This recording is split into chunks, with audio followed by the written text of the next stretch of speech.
Shabbat Shalom. Shabbat Shalom. Hebron Ben Bilal, man, coming at you from the Remant of the House of Israel, which is a safe place for those who want to study and learn, grow in the knowledge of Torah, the culture of the Hebrews, and also want to learn how to observe those precepts within. We're not a place of debate, confusion, or argument, and we do not adhere to things that would stir up controversy, and we're always willing to listen here. First and foremost, let me say blessings and peace, shalom, greetings. Have a great Passover for those of you who are observing today, those of you who observed yesterday, those of you who will observe tomorrow, next week. We're a bit fragmented in regard to the actual date of the Passover. My household observes, starting last night, we observed the Passover. We had the Passover meal, and today we're actually resting, of course, getting ready for the Feast of Unleavened Bread tomorrow. Once again, have a great and prosperous and glorious New Year's. Also have a great Passover, man. Enjoy it with your family, your loved ones, your community. But just always remember what it represents, and always keep that in mind first and foremost. Also, we do have a Facebook presence, the Remnant of the House of Israel. You can go on Facebook and find us. We have a lot of information on there about ourselves, where we come from, who we are, how we came to be. Once again, like I say, it's just a small community. We've been around for a few years. We've been putting content out, haven't been putting content out a year as late, but we are getting back around to doing that. As of today, as you can see by the thumbnail, what we'll be talking about, and I believe that this will be a very good topic for those who do have special needs children and are observant, and what we went through as a family to transition our son from the pagan holidays to Yah's holy days, once we came into the knowledge of the truth. Also, we have two YouTube pages. The first one is going to where you'll see this video at, the Remnant of the House of Israel. I also have a personal second Facebook page that you can find under Hebron Ben Bilal, the Backyard Chronicles. That's where I talk about more social issues. You're not going to find all my content there. It'll be split. On this particular YouTube page, we will have more so religious content, just dealing with Torah, things of that nature. On Backyard Chronicles, we discuss social issues, whatever might be going on in the news. We try to keep those two separated, not to separate church and state, but just to keep that particular type of information separated. We also welcome all comments. If you want to comment below, if you do make a comment, man, keep it clean, keep it decent, keep it respectful.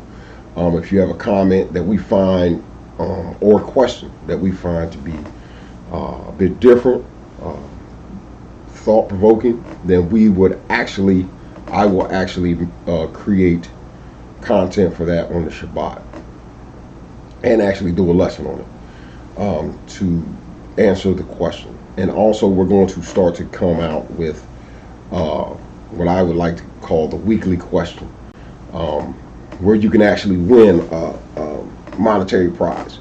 So it's going to be interesting, man. This upcoming year, it's going to be a lot of new things going on this channel. Like I say, I hadn't been putting out a lot of content, just trying to organize my business, my enterprise, and also get out, do some networking for that, and have some other things going on. But I'm fully focused and dedicated to both channels this year, trying to put out a lot of content, and trying to get some information out there for you all that I guess would be, we deal with more of the thought-provoking aspect of things. So that's where we're at with that. But let's jump right into this particular topic du jour. And what brings me to this particular topic is my wife. She has been listening to some sisters out of Straitway. I can't remember what their names are, but they have just a straight women's type of platform. And I've kind of overheard and actually sat and listened with her a few times on the topics that they were discussing. And one of the topics, I can't remember what the topic of discussion was, but a lady had called in and basically told the sisters, well, not basically, she told them verbatim that we should not turn our holy days into family reunions. And I think she directly mentioned Passover.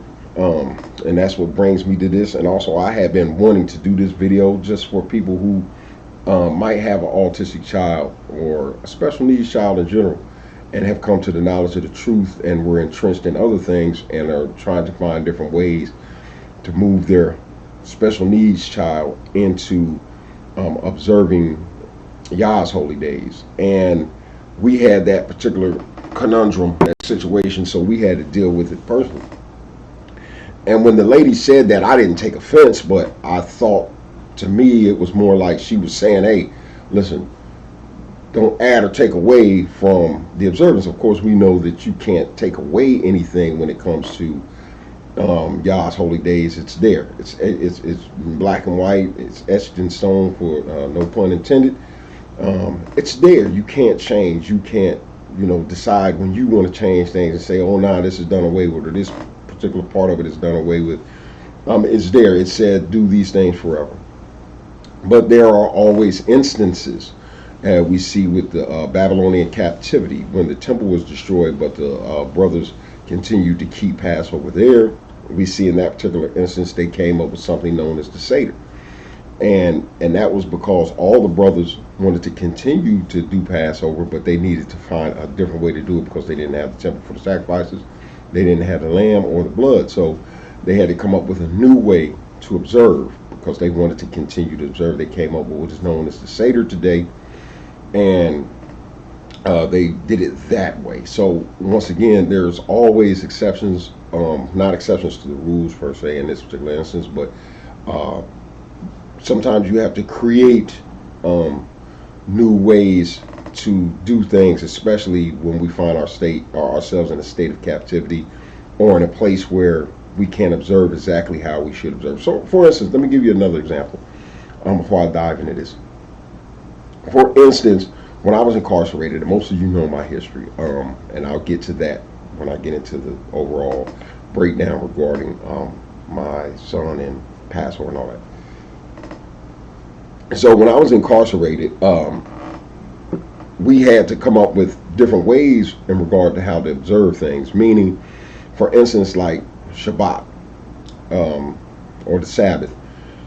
We understand that we're not supposed to start observing the Sabbath until sundown.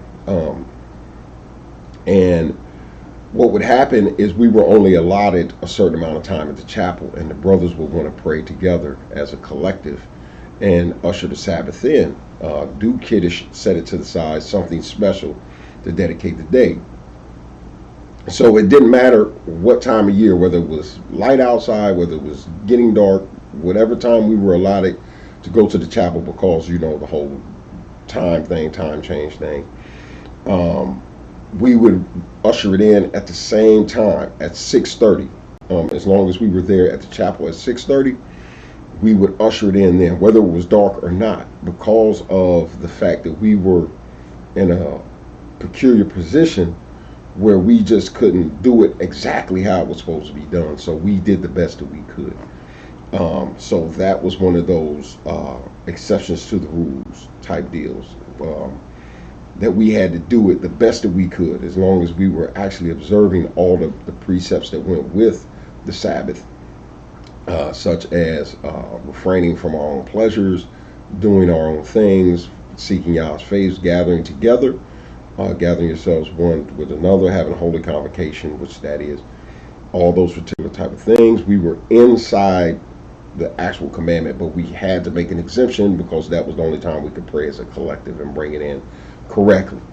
So that's that type of exemption that I'm talking about, not just getting there and you changing it all up, saying, well, no, we don't start it this time, we do it at this time. We don't have to actually refrain from our pleasures, but now you're changing the actual letter of things. But I digress on that point. I believe that I've kind of made my point on that particular part. So what I want to do is go ahead and jump into how this transition was transitioning my son, my autistic son, from Christmas to Passover. So my son now, he'll be 24 this year. I've been home going on 4 years. So this right here, I believe, was his fourth Passover with me since I've been home, me and his mother. But when I first went in, my son's mother was entrenched in Christianity and Christendom. I had really no dog in the hunt when it came to anything regarding the Bible or whatnot until I got incarcerated. Then I fell into, what most people fall into when they get incarcerated, grabbing the Bible and looking at it as a life preserver or something that kind of, dulls the pain of being incarcerated, I guess you could say, for lack of a better term. But I quickly learned all the Christian theologies, doctrines, how they seen God, their doctrines, all their many different doctrines from Roman Catholicism, so on and so forth. But I got entrenched quickly into Christianity. Learned about all their tenets. Came into the knowledge of the truth probably about my fourth year in. So I was a diehard Christian for about my first 4 years. And my last, I believe, 10 years when I was incarcerated, my eyes were open to the Hebraic faith.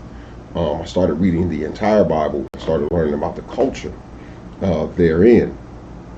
Soon we founded a community within the confines of the prison so that we could watch out for each other safely, do our time in regard to how we knew to do it and followed the tenets of Yah. We didn't create a gang.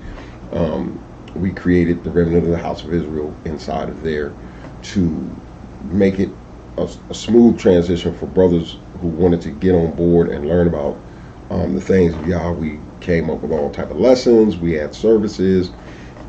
We came together and any holy days and so on and so forth. But I'm dragging this kind out.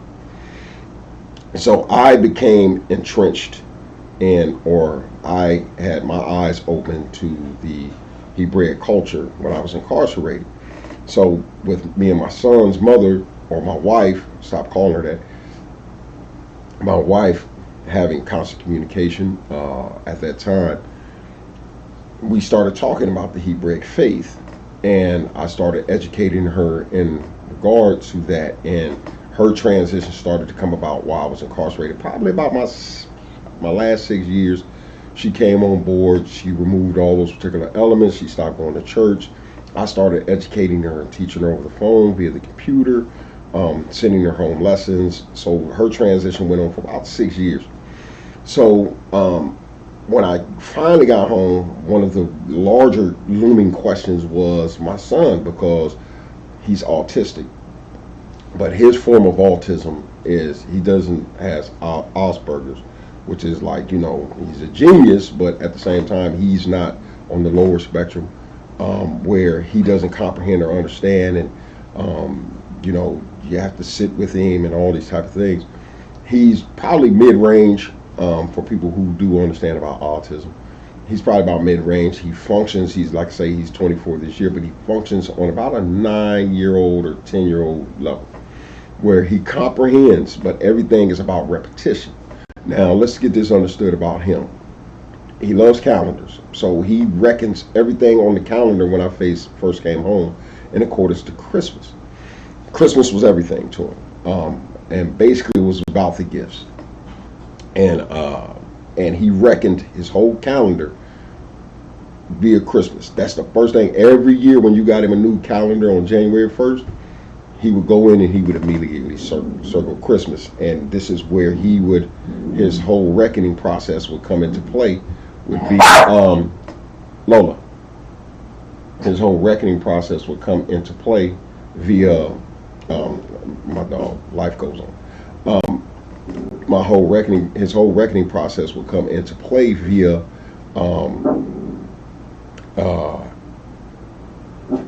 Christmas. Excuse me, she's throwing me. Baby, can you come and get her? Yeah. 1 second.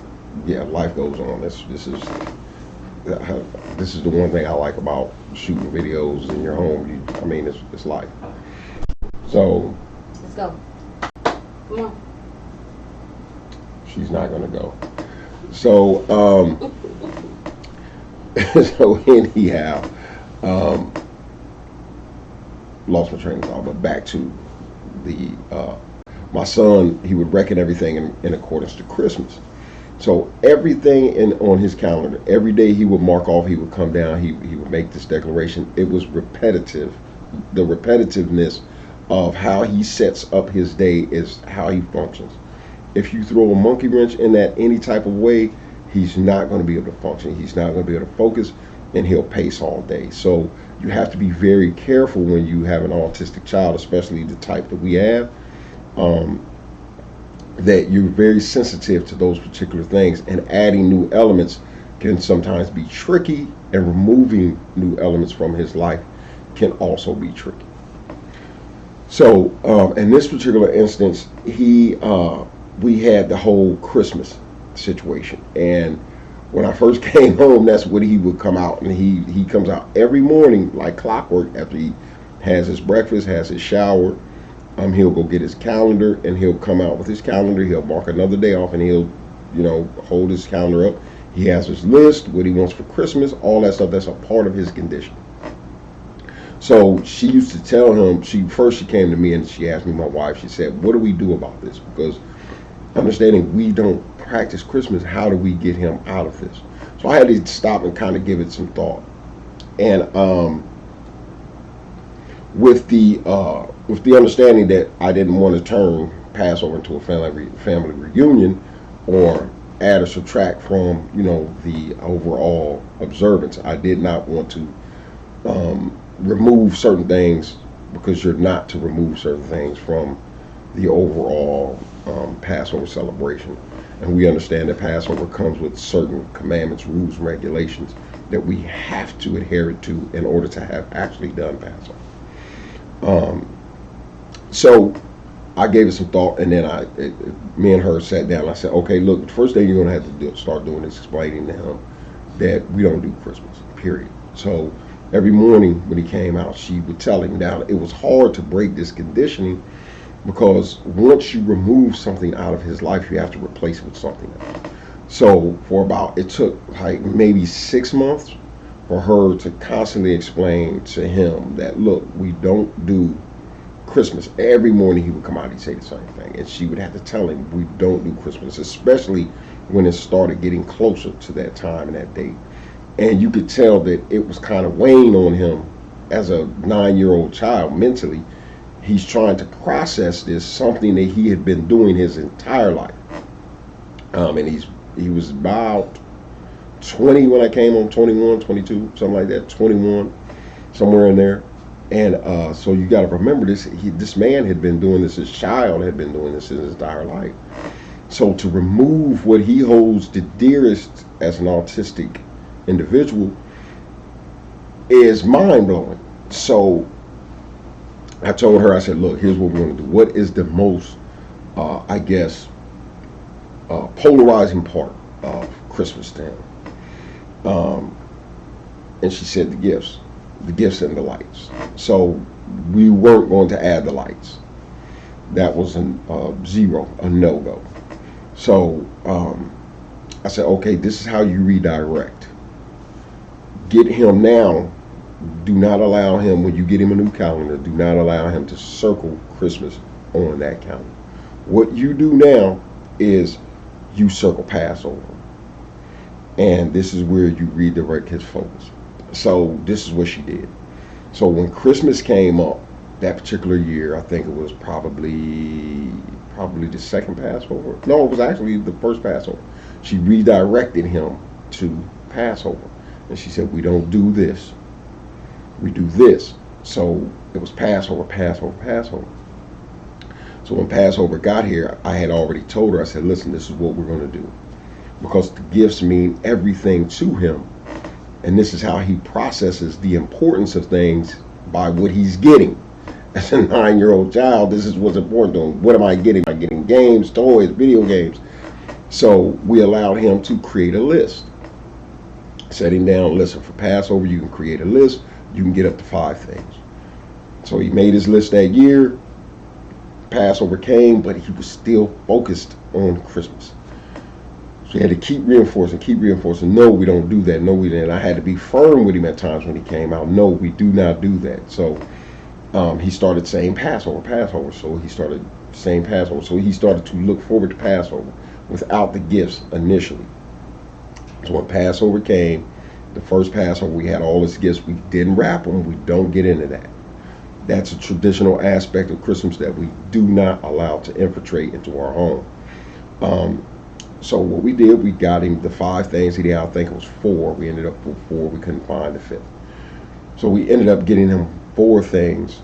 You know, set it up, took pictures, all that type of stuff of him opening his stuff, and he enjoyed himself. He had a great time. We actually did it right before our Passover meal. So as soon as he got done, we all sat down. We had our Passover meal. He ate the matzah. He ate the bitter herbs. We always prepare some lamb, but not in the sacrificial sense. We can get to that on a different day, different topic for a different day. And he enjoyed it. Took his stuff and he enjoyed it for a week. Like any kid, ran his course, and he was off to making another list. So every year now, what we do is we allow him to create a list. So now when he comes out, he doesn't even mention Christmas anymore. We had to reprogram him as an autistic child to start to acknowledge this day versus this day. And it took some time. Even after that first Passover, he still was focused on Christmas.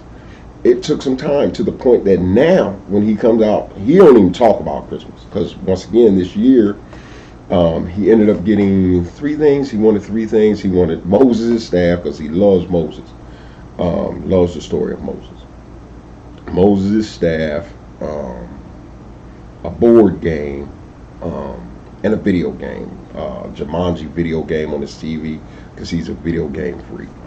And that's how we transitioned him from keeping Christmas as being, from deeming Christmas as being important versus what he should be deeming important, which is Passover. And this is for anyone who has an autistic child, and for anyone who doesn't.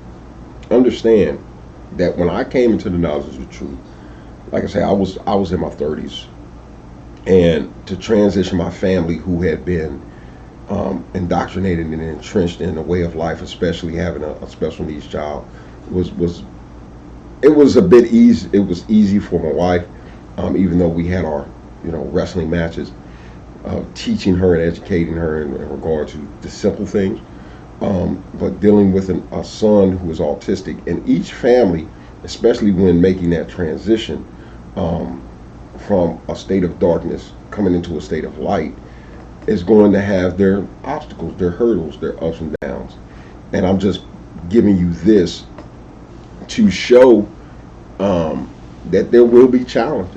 There will be challenges in transitions. There will be challenges, especially if you have special needs children who look to certain things, who have been commemorating and observing certain things. And there's no problem with creating a tradition that caters to the need of that particular individual. I see a lot of, I've been watching since I've come home, I've seen a lot of different traditions being commemorated in different communities, and I watch them on YouTube every year during Passover, and I hear a lot of negative comments and feedback in regard to what some of the brothers are doing in regard to keeping holy days and things of that nature. And once again, I have to hammer home the fact that if there is no violation of the overall direct commandment, for instance, if they're eating matzah, they don't have a loaf of Wonder Bread on their table. If they're eating matzah as specified with the commandment in regard to Passover and Feast of Unleavened Bread, then why are you angry with this particular community or organization? Because the box doesn't say Passover matzah.